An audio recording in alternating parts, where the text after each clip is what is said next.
What are we to make of Nick Fuentes? The better question is, what made Nick Fuentes possible?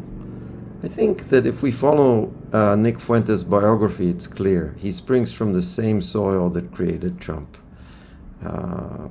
He wants an intensification of what Trump offered.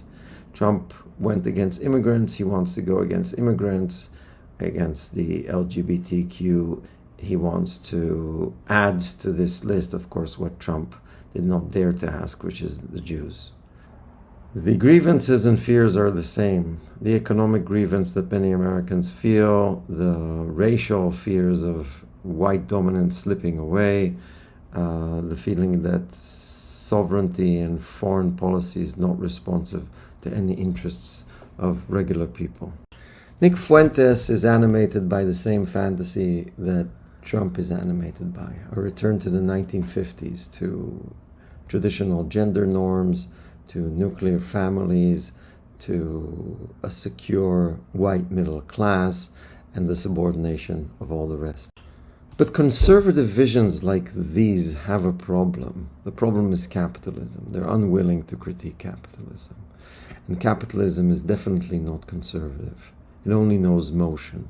It overturns every stability, melts every certainty, rents every social bond that tries to hold. Marx already saw this in the Communist Manifesto. He writes, "Constant revolutionizing of production, uninterrupted disturbance of all social conditions, everlasting uncertainty and agitation distinguish the bourgeois epoch from all earlier ones.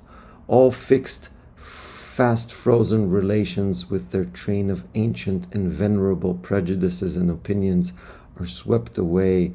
All new formed ones are antiquated before they can ossify." This is actually a great insight of Marx. The fantasy of the 1950s was already antiquated by the early 70s.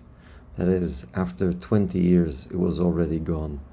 In the 80s, we had an attempt to make America great again by neoliberalism, but it was not really the same thing.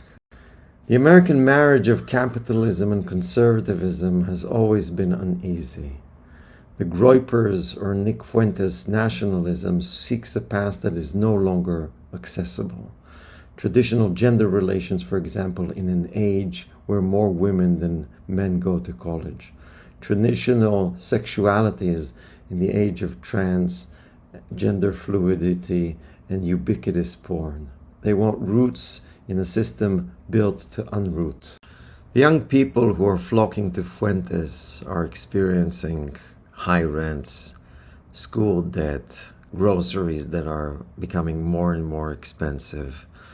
They're applying to jobs that don't exist. I mean, there's a dwindling market for jobs and a lot of applicants for each job.